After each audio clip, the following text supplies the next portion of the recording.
Ban.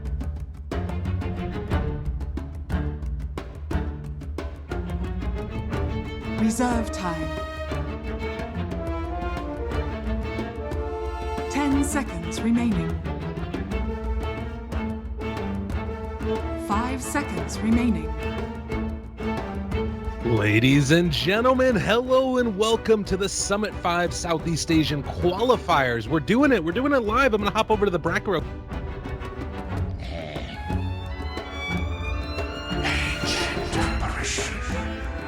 Radiant team pick. Gaming, and honestly, I'm super excited about this one. I'm Lyrical Dota, joined today by Scant. Sir, these two teams, they're pretty well regarded in the Southeast Asian region, and somewhat notorious as well on the side of Execration for that early Meepo pick that they'll get if any team lets it through. So that's the reason that we have that one. But how are you feeling? What are you thinking about this series? I believe that Execration have never won a full series against MVP before. I don't think I've seen one, and I did a quick check, and I was pretty sure, and I couldn't find a match that Execration have won against MVP.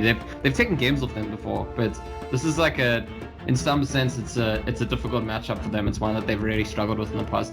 Recently, Execration have been doing very well. They won a few matches against Mineski, who seem to be the top Filipino team right now. Although it's a weird matchup thing where TNC seem to beat Execration, Execration beat Mineski, Mineski beat TNC, and the world goes round and round in the Philippines. But as for this matchup, it is going to include the Korean giants, MVP.Phoenix, and I do think they come into the series as pretty big favorites. They banned the Meepo because it's a bit of a pocket pick for Execration, but the Puck also, if you go through Execration's matches, they've been picking Puck every single game, probably like the last 15 games.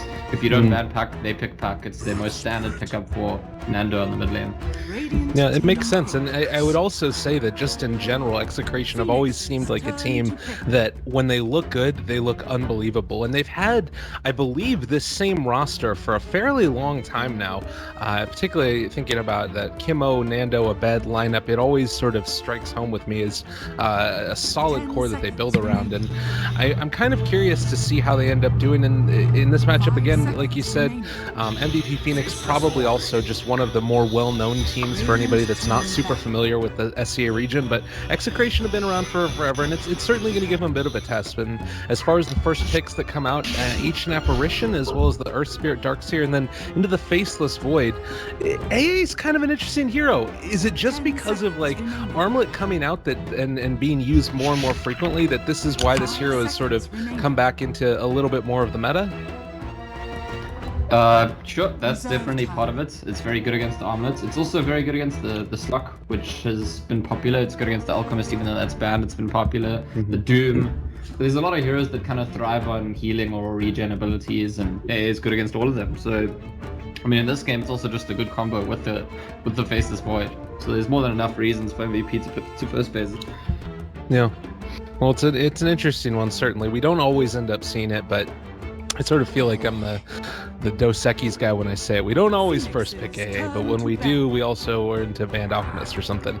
I don't know what I'm trying to do there. But yeah, the Faceless Void, also another natural combo with it. You plop down that Chronosphere, you AA Blast, and you just cause mayhem all over the place. The Lion and the Invoker are also going to be banned out at this phase, and it feels like both of these teams are just very heavily prioritizing the team fight, with Execration also having the Earth Spirit Darkseer combo that they're going to try and level against that safe lane. How dangerous is this combo? Is this something where you're going to see the Earth Spirit just take over that lane, or is he still going to be roaming around towards that mid a lot?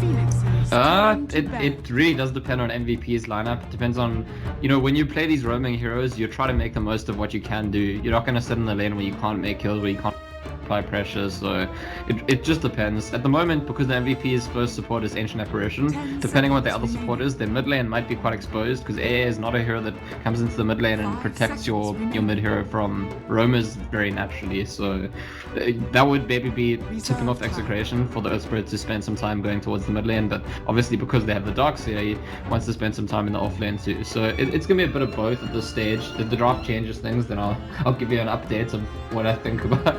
I'm not too sure. I'm wondering. I'd seen Execration playing Tidehunter more than anything in the offlane, to be honest. Darkseer's it seems new to me. It seems like I don't think this is an offlaner they've been picking a lot recently. Well, and that's an interesting little dynamic there as well, because again, for Execration, a team that has struggled, as you mentioned, against MVP.Phoenix in the past, it's something where maybe they feel like they have to go into their little bag of tricks and pull something out that they haven't used before. Certainly, if Execration were able to make it through and, into the summit, the top 4 right here, I certainly don't think it's out of the question, but I do believe that Execration are probably pretty happy to be this far in the tournament, given how many other great teams are in the SAA region. But it feels like maybe they want to try and, if they get past this, build a little bit of more momentum. Again, the next game is going to be immediately following this one, so a lot of things on the line there. We also had that DP band and the Witch Doctor. Yeah, just a couple of solid supports taken out of the pool for MVP.Phoenix. Yeah, and DP is like sort of classic combo with Faceless Void, since basically Faceless Void's been a pick, DP's been picked with it, especially in China and Southeast Asia. So fairly natural band there. And obviously it just fits MVP's style pretty well as well, because you can get very aggressive if you have a DP and convert into towers and push very easily. It's something that I think MVP needs to be picking more often, is having that one hero that just naturally helps them to push, because they seem so good at the early aggression, just being able to make sure you convert it into objectives. Well, Execration, you go back to the Lifestealer, also extremely popular in current patch. I mean, we did point out there's an Ancient Apparition, so gonna weaken the Armlet, gonna weaken the Feast as well, the Lifestealer, when you get that ulti onto the Lifestealer. And obviously if you use the Rage, it doesn't dispel the AA ulti, it stops it from dealing the dot damage to you for that time, but it's the Shatter effect is still on you, the inability to heal is still on you. Yeah, well, it's an interesting thing for me too right now, is we're going to see the Tusk also taken, and then the Disruptor. It feels like Execration are almost daring them to sort of come at me, guys. They're picking very early game oriented heroes, and MVP.Phoenix as well. As far as the style of play, MVP.Phoenix really haven't changed that much, I'm assuming, since we saw them really do a great job at the Shanghai Major. Has there been a ton of change to their style or how they approach the game, or is it still just the sort of dual core and go ham with the fighting? Yeah, they were never like a every game dual core, but that is something that they do, and they very much are a fighting team. The one thing that's overlooked about MVP, which I always like to point out, is that it's not just about fight. The impressive thing about them is that they are a team that's, in the least cheesy way possible, I want to say, they'd never give up. It sounds very cheesy, but it's very, for me, it's vital to the identity of MVP. This is a team that, a lot of teams, what you'll see is lose a couple of fights and suddenly they're shaken, suddenly they're like not sure what to do, go for a desperate smoke. Or MVP, the impression I get whenever I watch them is that it doesn't really matter what happened 5 minutes ago. They're thinking, what are the merits of the upcoming fight, how do we win that? And I think that's a really important value of this MVP team, that they're forward-looking almost exclusively. They're always looking at what does it take to win that next fight, and you'll notice it because it's the team that most often, in my opinion, gets into a position where they lose 2 fights in a row really convincingly, and then suddenly win the next one, because they're just not thrown by having lost those fights. They're fixated just on how to win the next one. That's it. Well, and you see right now that they've got a ton of heroes that are going to be capable of doing that. Even in the late stages, you've got, the Ancient Apparition, the ulti that we've already talked about with that Chronosphere, and then combo that together with even a Juggernaut having, Blade Fury obviously isn't going to be the greatest in a Chrono, but you do have the possibility to throw a Omni Slash there, and the Tusk follow-up that comes with it as well. There's just a lot of constant aggression type of heroes in this lineup, and even when Chrono's down, they've still got a pretty formidable force. On the side of Execration, likewise, a decent ability to do that as well, and a vacuum into an Earth Spirit rolling boulder and boulder smash is more than enough to turn it around very rapidly. But the magic immunity with both of these two carries, is there one side that you feel like this favors more than the other, or is that really not a huge concern at this point? I don't know, it's tough to say. I think that probably the Juggernaut spin might be a bit more valuable early on, but the Rage is not actually dealing with that much at this stage. It's not going to help you against the Void. It doesn't even take off the ALT. It's not going to help against the Bat that much, or the Juggernauts, and even the Tusk can Auras punch you or kind of like shards you to control you. So it's I think the rage is not that effective in this game, which is a strange thing because it's like a super important part of the hero's toolkits, and obviously it is going to do something because it's going to help against the napalm and the damage from the cold feet or the ice blast, but it's not going to be one of those like, damn, we can't do anything about Lifestealer during rage games, and that's pretty a plus for MVP. Yeah, and that also going back for that Bat Rider is the last little coup de grace. But you mentioned, of course, Napalm and Flame Break and all that other shenanigans, but most importantly, Flaming Lasso, still pretty good spell. The Ranger going to be run, I'm assuming, in that mid lane now. Kind of an interesting take on it. Again, all of these heroes, they're kind of you've got little pieces there that are combos. You've got like the vacuum into static storm with the kinetic field going on, and then Lifesteal just trying to burst through people. Like it's a couple of really strong AoE abilities there with the Earth Spirit stuff, and then also the single target damage with Lifestealer and Wind Ranger. I'm really curious to see how MVP.Phoenix approach this. I'm not really sure though. Laning stage wise, can they really kill off the Bat Rider with the Earth Spirit in the mid lane, or do you think it's going to end up being it's QO playing Jug? Yeah, so I think it's possible for it to go either way, to be honest. I'm not sure. They could lane the Jug mid, or they could lane safe lane. I mean, Q and MP do switch around lanes as well as roles. And either way, with the Tusk roaming onto the mid lane, it's definitely possible to kill the Wind Ranger.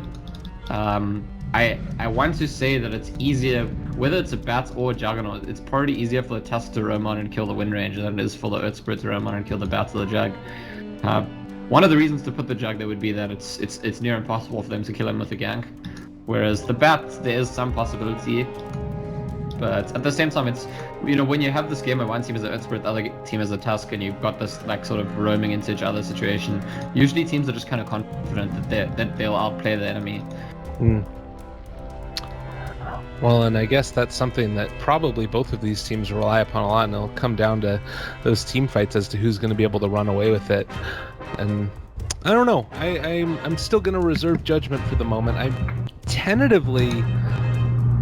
I do really like Execration's draft. I feel like if they're capable of getting out of the early stages, they've got a decent chance in this one. I just don't know if they're ever going to be safe against MVP.Phoenix's combo of the Chronosphere with the AA ulti. I feel like there's always the threat of that being an option, and I'm not really sure. It's something where you always have to play safe, and if you ever let up for one moment, it's just going to go terribly wrong. But they spot out the early ward placement, not going to end up laying it down as of yet. Tim's he just heads on back home after the rolling boulder. Nothing gained, nothing lost. I'll tell you, the one thing I'm nervous about for Execration is that I just don't think this is the best Lifestealer game. It's currently in this patch, there isn't really any game for Lifestealer that's bad or awful, but it's not great. And this is their carry. This is also Abed, who's their kind of star player, usually the one that people get hyped about when you're talking about Execration. And I just think there's a lot of tools on MVP to kite this hero this game, to control him, to pick him off, and that's kind of a scary thought. Yeah, definitely. Well, we'll see if they're going to be capable of dealing with it. The Ancient Apparition, first picked. We'll see if it ends up working out for them. As far as other ways to sort of punish this, I kind of was wondering if Execration were thinking they were just going to go more aggro than MVP.Phoenix, but in his own right, I mean, Chilling Touch, it's petrifying in these early stages, and it looks like they're going to be grouping up, ready for a battle. MVP.Phoenix's lineup is great at fighting level 1, and the 2 Ion Shells are now down for Execration, so they're not too bad at it either. As the shards go out, they're going to be able to block off Nando and RR for the moment. QO doing a little bit of damage and taking some in his own right. Febby is now going to get jumped on, and it looks like R is going to go down. First blood going the way of MVP, and QO dropping low. He needs to get out of there. It does look like he's going to be able to walk away from that one, and suddenly another hero down. Man, MVP, are they really going to go for this? All right, they throw out the shards. Why not? Kimmo just going to get ran down, and they find the kill. They do a lot of damage here, and MP, he's going to end up going down as well. Wind Ranger now trying to chase down Febby. If she can get a kill right here, this would be a really big boon for their team. This is uphill once, but a double for her is going to ensure it. And meanwhile, on the other side, Juggernaut ends up denying himself for Roche to get back to the battle quicker. But man, 5 kills, 30 seconds, not bad. Yeah, and maybe a mistake by MVP because they were 2 for 0 and probably would have stayed 2 for 0 if they don't go for the 3rd kill. And they trade 2 kills back, trying to get that 3rd kill. But it's still a win for them for sure. They still get the first blood, they still get more kills. And Yep, going back to the lanes now. We're gonna see where the Earth Spirit's gonna go. At the moment he is lingering around that mid phase, so not really toward the top lane, which means that MVP got a good start in their safe lane. Tusk denies himself to Roshan as well. So a lot of we'll get kills to see for what that he guy. runs into afterwards. Yeah, it's... Well, Kimo it does look like they want to try and come down here and mess with Forev, but this is not an easy kill by any stretch of the imagination. And, well, use Time Walk if they could get into right now. The Disruptor isn't anywhere nearby, and he actually took Thunderstrike first, so no real great way for them to find that kill, I would imagine. Nando is going to use Wind Run there, and Forev going to get a little bit of pressure applied, but yeah, he should be fine. Yeah, Darkseid is trying to just farm the jungle, and Ancient Apparition is going to come irritate him, possibly even finish off this big wild creep, which is pretty big this early on in the game. It's like, that's like half a level for the Ancient Apparition, and as much denied from the Darkseid, who's still level 1. Yeah, that really hurts. So again, a nice little ability to mess in there with the jungle.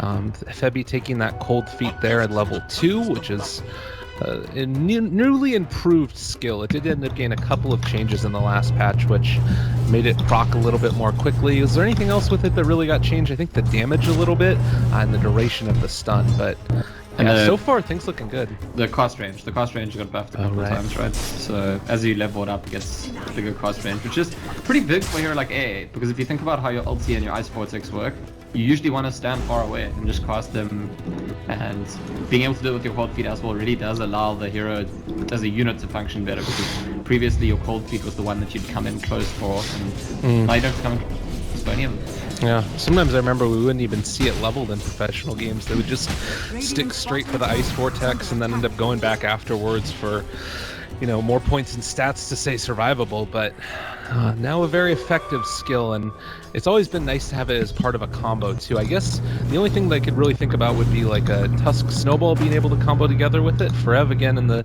bottom lane is just going to get sort of given the ring around. They do have Glimpse at this point, but it's just such a difficult hero, and I don't know, I'm wondering what this Earth Spirit's plan is.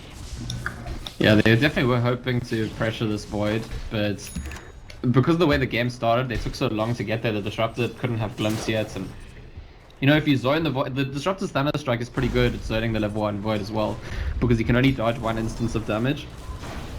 But unfortunately, he wasn't there at the beginning, and this is one of those cases where when an offlaner gets this much value early on, sometimes it's just too late. It's like, okay, well, we can't shut them down anymore. They've got too much already. He's level 5. I mean, that's higher level than the Lifestealer. Speaking of which, though, Tim's is going to get jumped on over here in the top lane, and my god, they find that kill. And you mentioned, I mean, he has more farm right now than the Lifestealer. He has more last hits than the Lifestealer does, and it's just a really, really unfortunate situation. And to think that they ended up bringing 2 other supports there to try and make it happen, Abed just getting bullied here in lane. Yeah, Void is a really difficult hero to deal with in the offlane, and you usually need to, I mean, this is the point, it's the timing. Like, yeah, sure, they brought those 2 supports, but they brought them too late. The Void was already like level 2.5, and at that point, you don't have the potential to just zone out of the lane with the Disrupted to get ahead, to get like level 2 Disrupted while Void's still level 1. And that's kind of what you want. To deal with the Void in the situation, they wanted the Disrupted to be level 2 and the Void is level 1. And then they'd have a pretty good recipe for controlling him.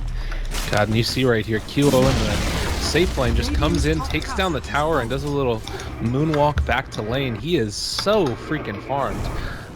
And it does look also like the Batrider is going to be building into just getting these creep camps finished off with 18 so far last hits. The Wind Ranger's still doing very well in her own lane, so level 6 and doing a decent job. What's the play at this point for Execration? Do they need to try and move in and find kills, or just sort of farm up the rest of their items? What's the read? I mean, I guess to panic right now and be like, oh damn, we're pretty far behind in the lane stage, that would probably be bad. But at the same time, it's, yeah, I don't know. I think at this stage, you still just like sit on the lanes, farm a little bit, look for a potential play to make. But it's gonna, you're right, like as the lane stage breaks down in the next couple of minutes, it's gonna be more and more apparent that there's quite a lot of pressure on Execration, that MVP are starting to get a lead. And I think that by the time Batrider gets to blink, the game's going to become extremely difficult for Execration, so that's the timing they need to be aware of.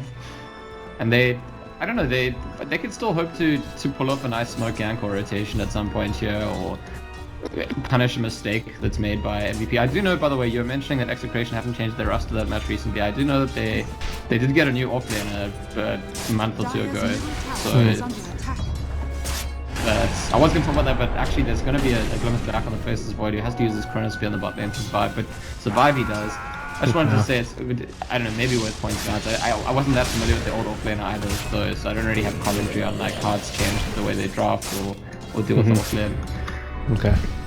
Well, and I will also mention real quickly, as we're looking at these levels, this is very rapidly going to be a problem. You've got 3 heroes with level 6 already, and Ancient Apparition is about to have level 6 in just 1 level. They do end up pushing back for the moment, and also Silence is available, but he does have Time Walk back, should be able to get out of here and take away a lot of this damage, and he just walks right by this Earth Spirit. I don't think that they can actually find this kill, maybe with the kinetic field, but he gets on the outside of it, and he's going to be fine. They're going to rotate in the QO pretty nicely played. He ends up going for the Blade Fury, cancels off the Glimpse, and just giving him a little bit of a zoning, but back mid lane, this is going to end up being a kill, possibly. Nando takes down the cusp, but I think that she is still going to fall.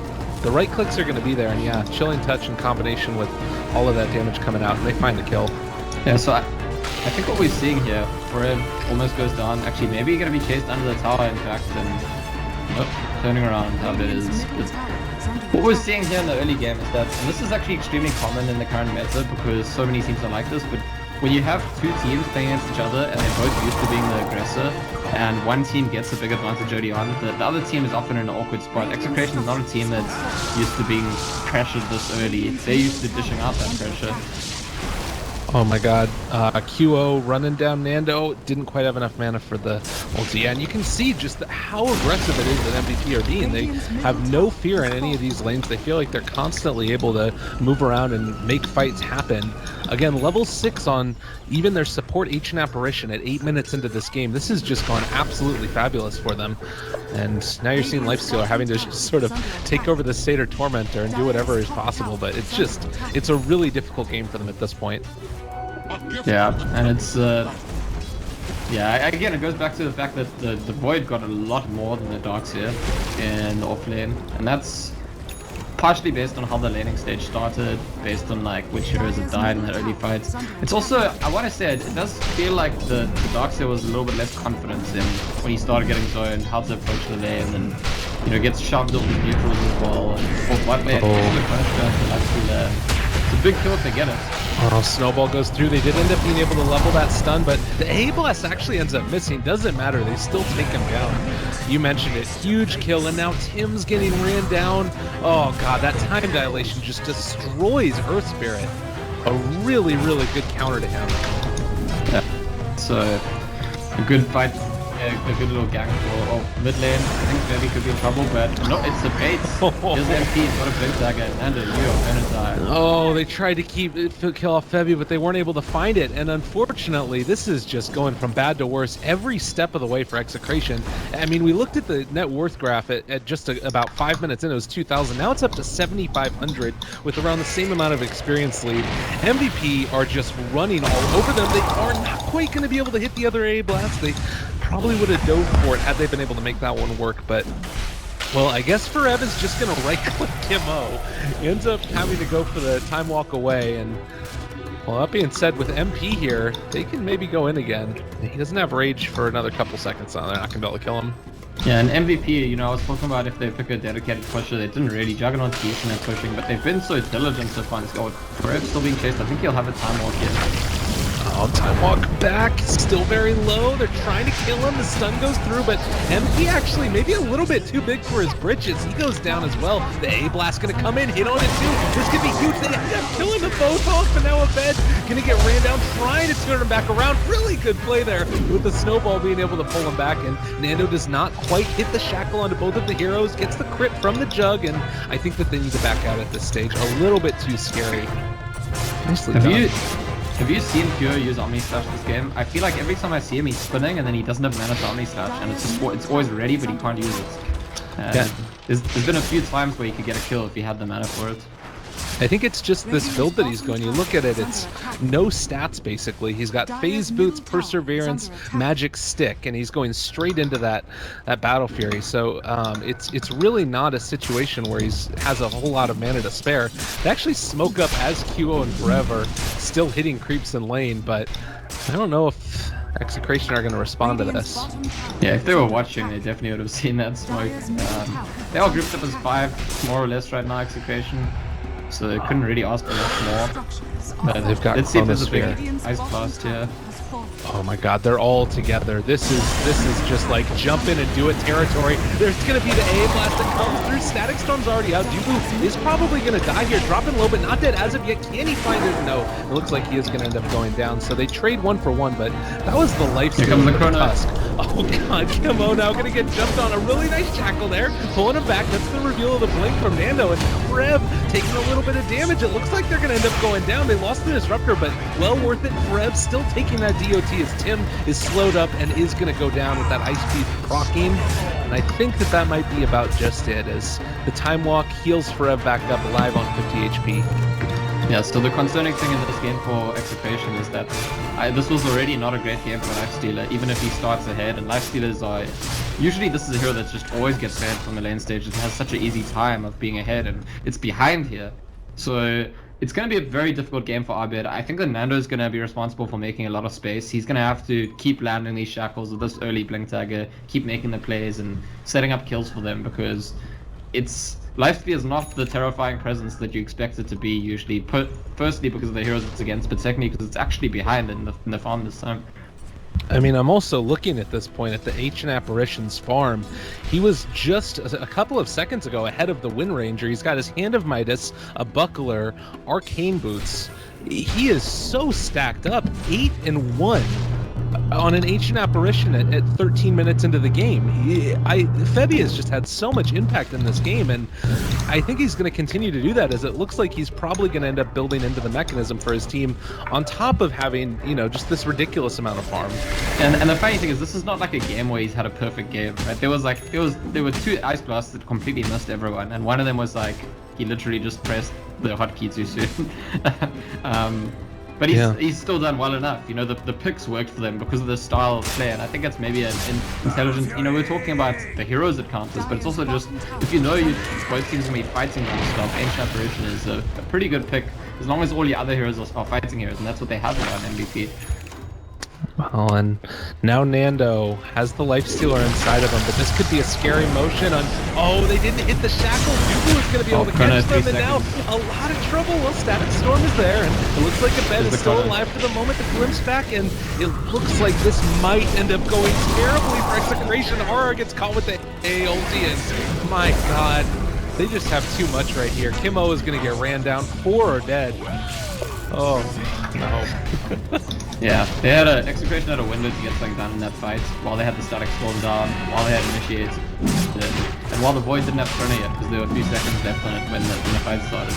They don't really get anything done in that window. They kill Tusk, so what? That's his job. It's like part of the Tusk 0-4-14, exactly where he wants to be. He has the most assists, the least kills, and the most deaths on his team. That's pretty much his job description in this game.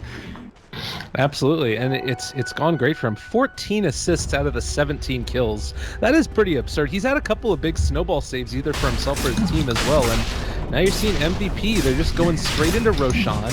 Everything that they could possibly want. Oh, they might be able to kill off Nando here. They've got the A blast coming in. If they manage to hit this one, oh, he's just outside of range. Well, they found the courier, but I think conventionally the traders rush for the tier 1 or the tier 2 in the safe lane, and this tower's not going to die. In fact, they actually he's still going to kill the Wind Ranger, even with that ice blast knockdown.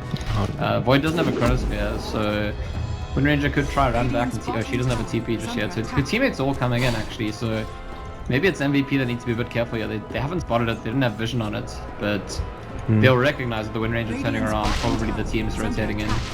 A blast is actually off cooldown now as well.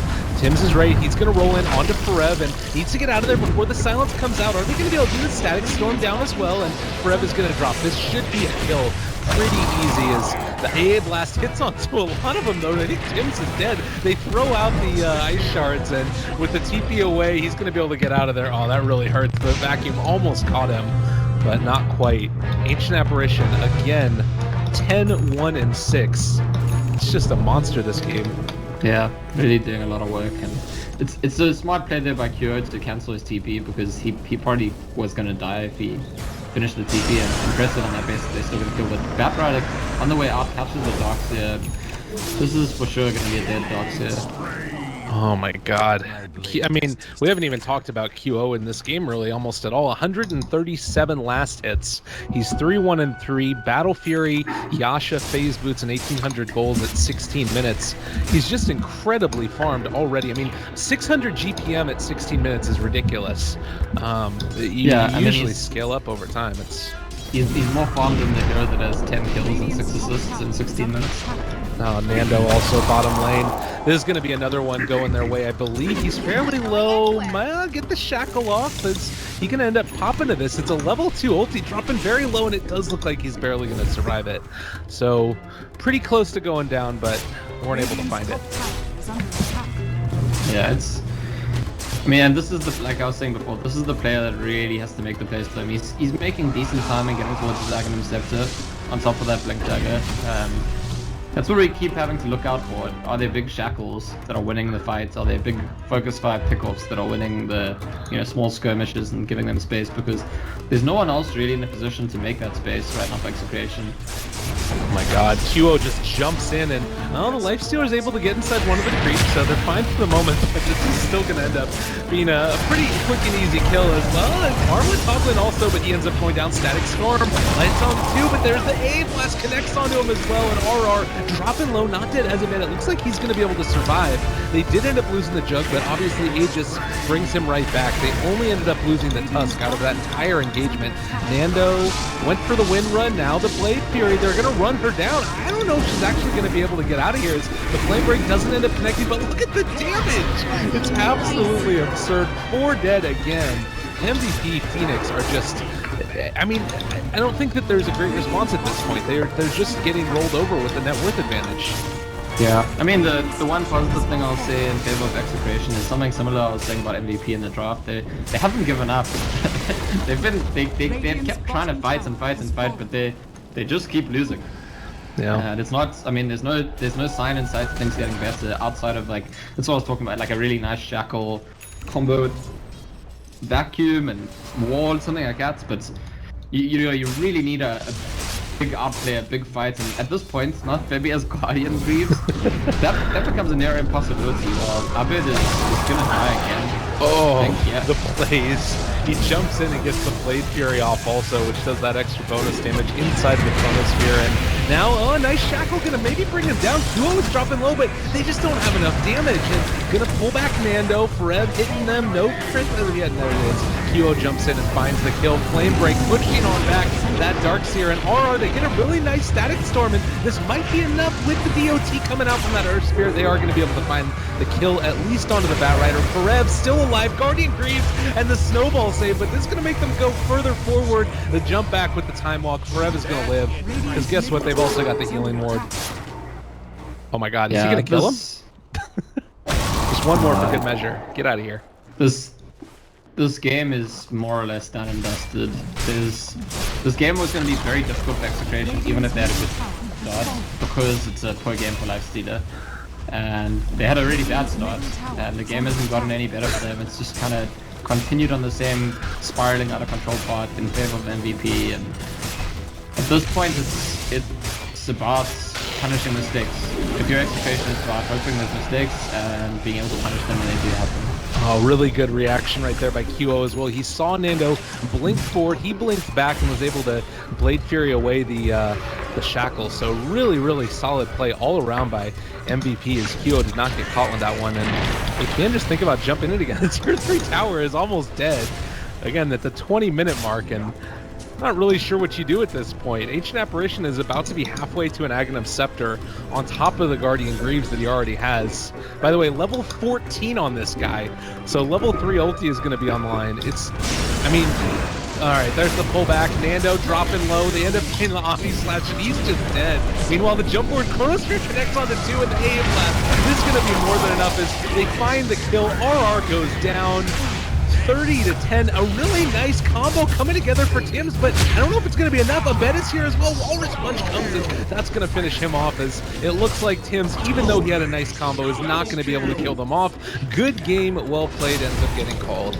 Yep, 20-minute win for MVP, and this is really Execration had a drop. They wanted to be proactive and aggressive, and where they're the victims of the proactive aggression early on is you could just see the team's not comfortable playing from behind. The draft is certainly not comfortable playing from behind, and as I said before, this is not a game where Lifestealer comes out and joins the fight. Suddenly there's this thing you can't deal with. It's very, very easy for MVP to deal with the Lifestealer, so yep, done and dusted. Very quick win for MVP, and Execration will have to pick themselves up if they want to compete in the next game.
Phoenix's turn to ban.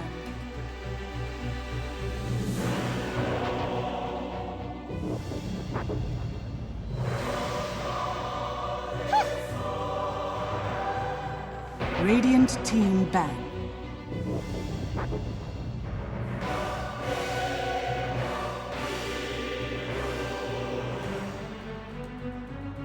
Phoenix's turn to ban.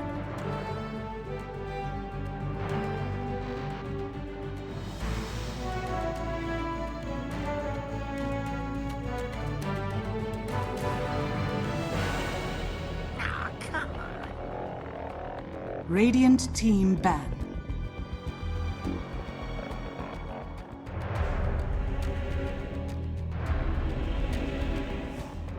Ladies and gentlemen, hello and welcome back to the Summit 5 Southeast Asian Qualifiers, game number 2 between MVP.Phoenix and Execration. I'm Lyrical Dota, joined today by Scansor. I gotta give full disclosure. I let that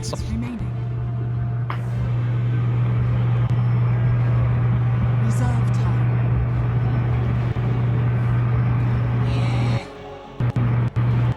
Phoenix's turn to pick. I mean, in the lane stage, certainly the Void just owned them, right? They had like a strong lane based on a Lifestealer and Disruptor, and even the Earthspirit was there, and the Void just got so much value. And I said, I do believe it. It's based on how the game started, and the Disruptor being there a bit late, and the Earthspirit being there a bit late. But you know, they felt like that was the hero doing the work. It certainly was the hero doing the work, whether or not the explanation is mine or theirs. But it's going to mean that MVP can start out with the IO this game, which is also going to be very difficult to deal with. And MVP, of course, known for the IO Bristleback combo. Execration start the slot up, perhaps because they expect the Bristleback to be the hero that MVP go for. And, you know, having that amp damage does help to bring down those big tanky heroes. Well, and that's kind of an interesting one. I'm almost wondering, one of the things that we've seen people do is go like just IO Drow first 2 picks. I can't remember which was it, a game that we were casting just the other day, or was that NA Dota? Okay, it was. We did it yesterday, but it's I mean, like, MVP's thing is IO Bristleback. That's their thing. Right. You know, other teams in the world are doing IO Bristleback because MVP do IO Bristleback. That's newbie have been doing it. It's strong. A lot. I think I saw Complexity do it. All the strong teams are trying to figure out how to do it, or how to beat it, because MVP have done it so well and for such a long time. This goes all the way back to last year when March was still on the team. He's the one who actually used to play the Bristleback in this combination. So had to show his former teammates how to do it once he left the team. But this version of the team's also been excellent at it. They've used it they used it at the Shanghai Major, they used it at Dota Pits. I believe they might have even used it at WePlay. This is like a favorite strategy of MVPs that they bring out every single time, and it's a beauty to watch because they're really good at manipulating the aggression in the lane with the IO and the Bristleback, but they're also really good at making sure that the Bristleback gets those ancient stacks and, you know, gets to the point he needs to be coming out of the early lane stage. The most important things is with this type of lineup, like Bristleback obviously can scale pretty well and he can catch up in terms of being able to get those ancient stacks. So to me, it feels like it's sort of a dual strategy where either A, if you get off to a hot start there with IO Bristleback, you can just command a lane and dominate that completely, or the other option for it is just to, you know, take the IO out of the lane, get Bristleback, let him get whatever he can possibly have in lane solo, and then he just stacks up the ancients for you. So either way, it ends up working out pretty effectively, and it takes a lot of coordination whenever I see it to really shut it down. But as far as the other heroes and what we're going to be seeing built around it, it's going to be the DP band as well as the Oracle. Is that something that's a little bit of a problem for that type of strategy, is actually finally finishing off those towers, and something like a DP would help to accentuate it? I mean, I don't think it's necessarily a problem for it. It's more that if you add that, then it's just too overwhelming. There's too much you have to deal with early on. It's impossible to deal with. You know, having to deal with the early DP exorcism and the Bristleback with the IO, that's just not something they want to have to face up against. But I do think that MVP, it's quite clever to start the draft with this combo. It's not, they don't always first phase it when they pick it, but this is kind of like we just beat you down in game 1. It was a pretty stompy game, and now we're gonna take the combo that we're well known for beating down everyone with. And it's a test of mental strength for Execration. It's like both in the draft and in the early stages of the next game. It's really a test of their mental strength that they've lost the game convincingly, and after that have to go up against like the proven scary combo of the team. You know, it's terrifying, and I think, you know, you're seeing here as well that Phoenix know what it is that's going to come about and really be a problem in this. They're banning out that Ancient Apparition, which is obviously a classic combo there. Earlier on, I think also just the response. Part of me wonders if it's also a response to the Faceless Void ban, where that's one of the heroes that I've seen time and again be able to really punish a Bristleback. That, in some ways, a silencer with the new way that Arcane Curse ends up working, but I really do think that Void with Time Dilation might be one of the best counters to Bristleback nowadays, just because you rely so much on those spellcasting abilities. But for now, Execration are going to go for another nice little way to deal with it. You just kick them away if you want, or possibly throw out the silence, but it's not still a great answer completely, because you do need damage eventually to bring these guys down, and maybe the Slardar is going to be able to amp up somebody else enough, but with the Juggernaut already getting taken, who do you feel like is one of the good answers? Is it just another lifestealer at this point, or what's the play here? 10 seconds remaining. I don't think Lifestealer is the play. Yeah. I think that the Wisp makes it too easy for them to kite the hero around. Even the Bristleback can kind of naturally. I mean, sure, it's a strength hero, but it's not Lifestealer's favorite strength hero to chomp into, put it that way. And Juggernaut's not great either for the Lifestealers to chomp into. Like we saw in the last game. I mean, I also just think that from the last game, as much as they ban out the Void because they're terrorized by it, they also feel like, you know, that Lifestealer, which was supposed to be such an ownage, like, safe pick, just wasn't, and might want to do something different this time. Yeah. Well, and that's certainly different. I kind of like it. Yeah. It's something else that's going to allow them to maybe sort of get in on top of the IO. You still have to worry about some issues with kiting there, but if Timbersaw is able to get a nice chakram and combo that together with the Timber Chain, IO's just going to explode. And Witch Doctor, a fairly okay answer. It's not the greatest of lockdown, but that is definitely something that MVP are missing with this draft. Yeah, IO and Bristleback are both strength heroes, so obviously Timbersaw is going to match up pretty nicely against them, and it is more difficult to kite than the Lifestealer for sure. Witch Doctor, I'm not even sure if it has anything to do with the Timbersaw pick. It seemed like they were just planning to pick Witch Doctor. The combo here, the MVP run this all the time, it's just your healing with the IO. It's just to have the Voodoo Restoration as well as the IO's healing, and probably the Bristleback buys a mech, and you have a Juggernaut with the healing ward. This is basically a healing strategy, right? This is just like a... you really, anytime you go in for kills against MVP, you need to burst those kills down almost immediately, because if you don't, every hero is going to heal each other.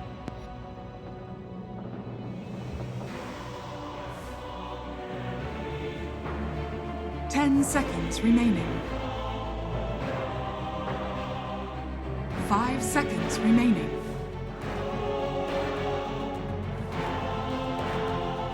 Phoenix's turn to pick.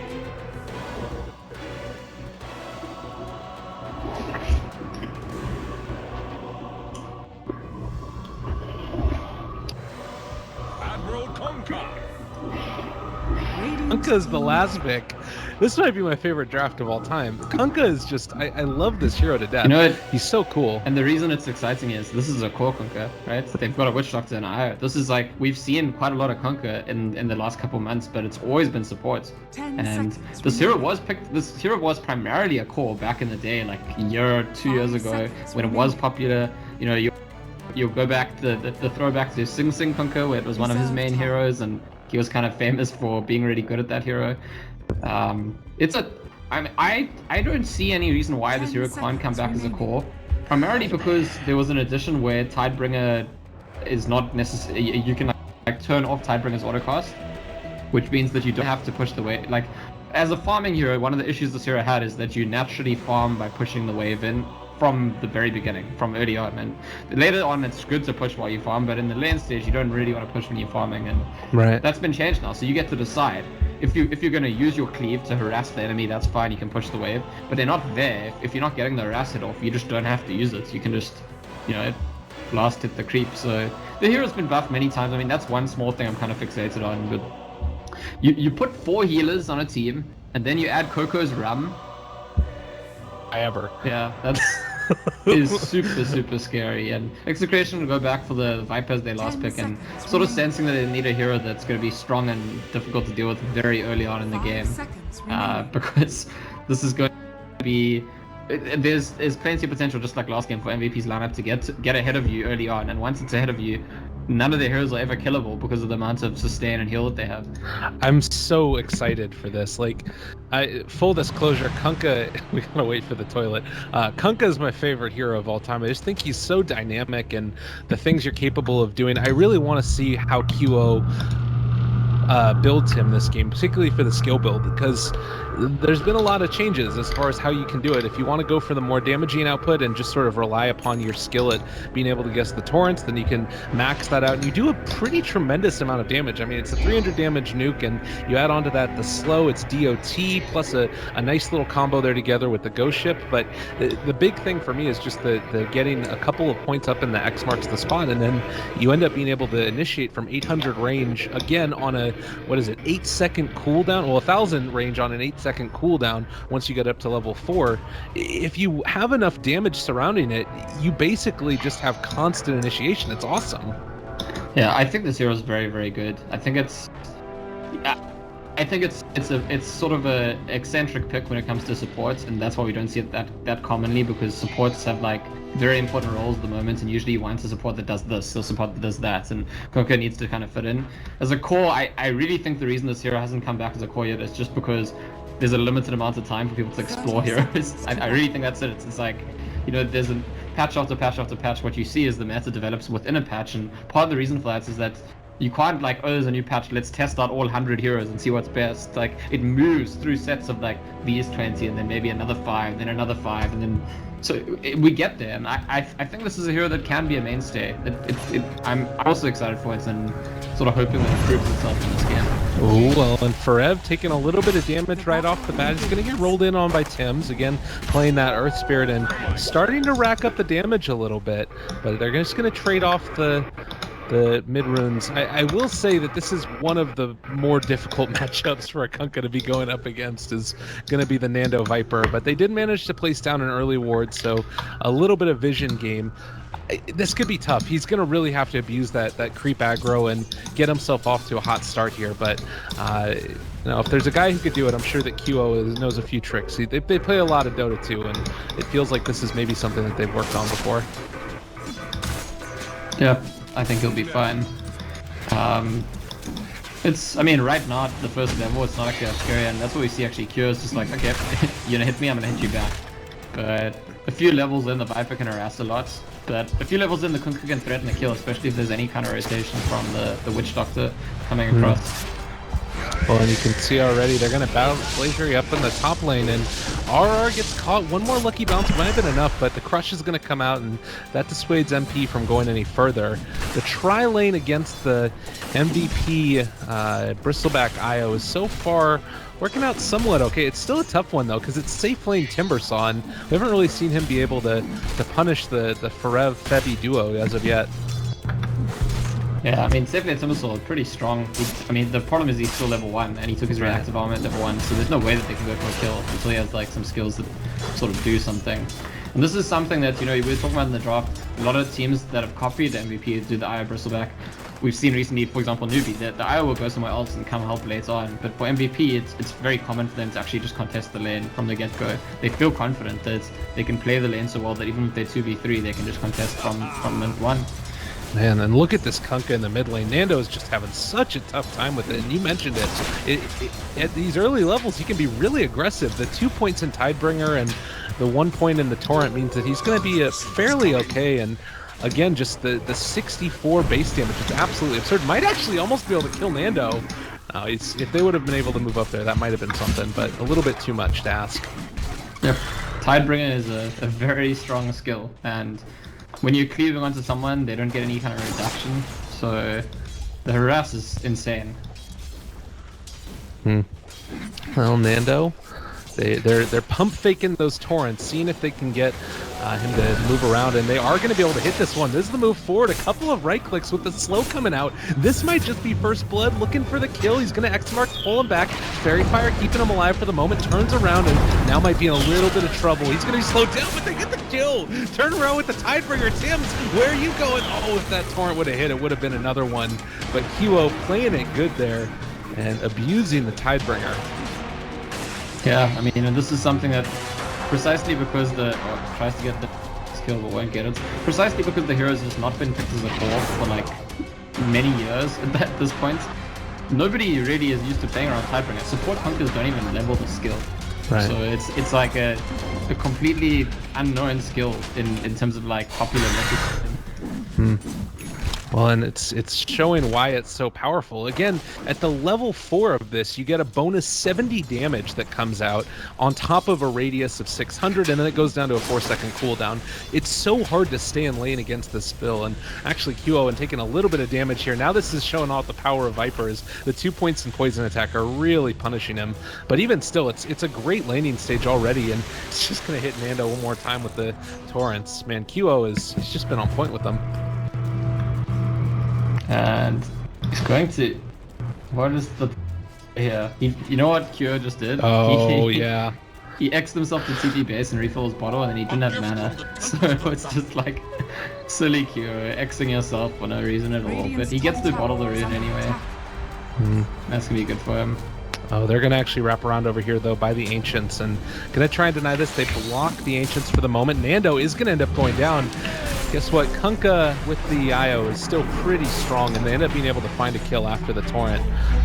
But yeah, this is the other part about it, is being able to have that X marks the spot and then into a TP scroll, but you need to make sure that you have enough mana for it if you're going to hit that combo right. Yeah, I mean... I don't know. Looking back at that bot lane, I just see the Bristlebacks being shut down, but he's not. He's still having a good time. Ancients are getting stacked. Witch Doctor comes across to get another stack now, and this is like, you know, last game I was saying, at the time the Bat Rider gets to blink, there needs to already be an answer for Execration at that stage, and this game it's going to be at the time that the Bristlebacks clears that stack. You know, if Execration have not kind of laid their claim on the game yet, at the time the Bristleback takes the stack, the game's going to get pretty out of hand. Well, and they also do have eyes that this is going on all the time. Like, they're going to go in here and try and deward it. Just barely misses that sentry ward, unfortunately, and so they're going to be able to make it happen. One other thing, though, that we just saw in the mid lane was QO ended up X-marking the spot for the IO, and that brought back a little bit of extra regen for QO there in the mid lane. So another nice little play, and now it looks like he's going to be able to hit this X. There's going to be the boat that comes out, and that's going to be probably just an easy kill. 400 damage, no problem, and meanwhile, Nando gonna get ran down again. Oh my god, QO showing off the power of this hero. Again, at level 6, 400 damage from the Ghost Ship, and then you also get the extra 180 damage on Torrent if you hit it. It's just absolutely tremendous. Yeah, and don't forget the Tidebringer damage as well. The damage output of this hero is really good. It's got Disable, it's got all these tricksy things it can do. You can farm, it can split push, it can carry. It's a good hero. Yeah, it's too bad we're both fans of the hero, so we're not gonna have any kind of like back and forth criticizing it. It's just kind of like we're the Kunkka fan club. Yeah, that's fine. It's good stuff. Ho ho, matey. I don't know, I like to talk like a pirate as well. Now Forev not only going to be able to take the stack of Ancients, but also running in here and going to take the stack on the hard camp. It should be relatively even. Well, actually, Abed going to chase him down and throws out the chakra. Forev might be in trouble as they are going to end up being able to bring him down. And the quick and easy one, Febby also now going to get taken advantage of and does have a bottle, but I don't think he's going to be able to survive. Might be able to deny himself to Roche, and over on the side here, there's going to be the Kunkka coming in, trying to find the kill. A quick little turnaround, and Abed is going to pay. Oh, QO. My heart beats still. That was wonderful. He is having so much fun. I can just imagine him playing with a huge smile on his face right now. And yeah, Bristleback goes down, but not worth it when you lose both those heroes. The Aya even gets out. And one thing that will be different this game is that Febby is not going to be beyond godlike playing Aya. That's never going to happen. I will take any kind of bet. But I think as a support player to get one beyond godlike, it's probably enough for a few weeks. It's true. Yeah, it's a nice thing whenever that ends up being able to happen. They're going to roll in onto QO. Doesn't have a boat right now, so none of those buffs are going to come through. But Febby trying to heal him back up. They do have a lot of damage output can be leveled against the side of Execration here if they're not careful. And moving them into range, they are actually just going to blind Torrent. Again, he does have boat back up in 3 seconds, but they're holding it off for the moment. And again, with the X marks the spot, he can go back to base if he needs to. They don't have to worry, really.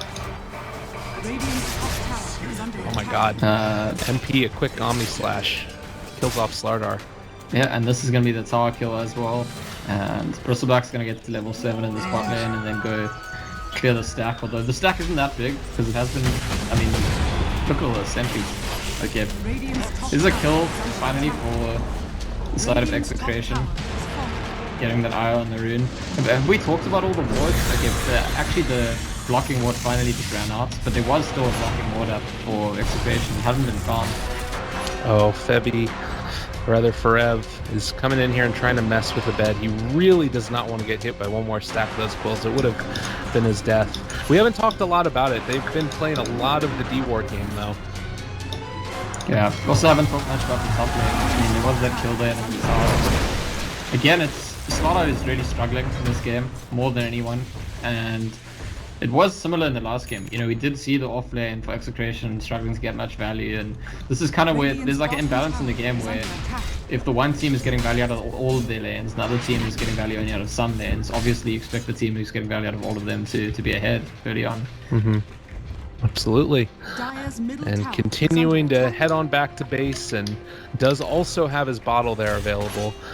Forev is gonna start building into his mechanism. Should have it before too long, as on the chicken is gonna be the buckler recipe and the last ironwood branch that he needs. But you're looking at the net worths right here, and a 4K across the board. Meanwhile, the Timbersaw and the Viper are doing a decent amount, but it's pretty clear that they haven't even built into this little, pile of ancients that are here. So as soon as the Bristleback comes over to take that, they're going to be in such a great position. Oh yeah, three-person smoke gang. Yeah. Well, they might be able to find something. Still only 1 point in X, so they really have to land the first torrent to set this up. It'd be pretty hard to find it otherwise, and they're gonna go for the torrent. Don't end up being able to get it, and didn't hit the X either. So QO gonna get a little bit of a increase in the movement speed and might be able to find this. Dubu also gonna end up popping pretty low, and they ended up losing the IO for it, but should still be fairly worth it. Dubu dropping low and drops the boat. This is just gonna try and make sure that they're able to get out of there, gets the rum buff, and meanwhile, Nando takes a little bit more from the torrent. They should back out at this point, as I think that they've overstayed their welcome a little bit. Red's still doing a lot of damage. This is a bait. They want to just like slowly whittle them down. I think it's actually working. Yeah, they kill off the Viper. Brev is still taking damage. He is going to fall as the rum buff did finally wear off. And QO pops drums, throws out the X, going to pull him on back. One more right click, not going to be there in time. But MP is still here, and Omni Slash is off cooldown, but not enough mana for it, though. Might need to pop the wand charges in a second, as he's still going to get ran down. They do bring in Febby. There's going to be the crush. A lot of heroes still in the area, as well as all of those creeps. Pops it, turns back around. He's going to be able to bring him in very low, and not dead as of yet. They do bring him down, and now turning again, the Blade Fury onto Tim's. He might fall. They just don't have enough damage to kill him off, and going to look for RR. Gets the boost from the movement speed, and there's going to be the level 2X that finds it with the torrent, quick and easy on the kill. Well played. You know, the power of the hill draft, because it really did look for a little while like Execration are doing well in that fight. It looked like MP, the Juggernaut's in trouble, and then suddenly you see the Tether Hill, the Overcharge, the Witch Doctor Hill, he uses his magic wand, and all of a sudden there's like, this is what I was talking about before, and it's a problem for Execration's draft, because Viper is not a bursty hero, Slaughter's not a bursty hero, neither is Disruptor, Spirit not really either. They damage over time heroes. Timbersaw is kind of bursty, but the problem is you need more than just the Timbersaw. You need a lot of burst to be able to deal with all of this hill, because if your damage is damage over time, the hill is just going to counteract it completely. I will say that now also that QO is going to be able to build into, he's going Armlet. Now that he's going to start getting more points into this X, the initiation range is really going to start to increase. RR does spot him out. They're going to be able to throw out the X marks the spot, throws the torrent as well, and now turns back around. He hasn't launched the boat as of yet, and I feel like they're probably going to call off the charge here. Just take the kill for Tim's and afterwards back out. Chakram goes through, and actually Forev is diving deep for this one. They want to fight. Yeah, they don't need to back out ever because of all the heals they have. They can just be super aggressive and just kind of... Marky's just gonna get brought down. They can't deal with it. It's so punishing. I mean, so yesterday when we were watching Wings, I was talking about the fact that they like the bouncy out draft because it's punishing of enemy mistakes. This is a similar draft thing, but in a different way, right? It's not like economically you get bonus gold when you punish their mistakes, but the way MVP's draft works is because they have so much heal, they're free to be like quite loose with their aggression. They can just like they make plays which look like I can see why you keep thinking like, oh, they're gonna go back on they had enough. But there's no reason for them to, because they can just kind of poke their head out, say, hey, Execration, you want some of this? And they've got the heal ward, whereas Execration don't have that luxury of relocate to top lane and gonna kill Nando. Viper, by the way, Viper's Go for it. I just want to say that's Viper's a very, very bad hero from behind. It's one of the worst heroes in the game, playing from behind.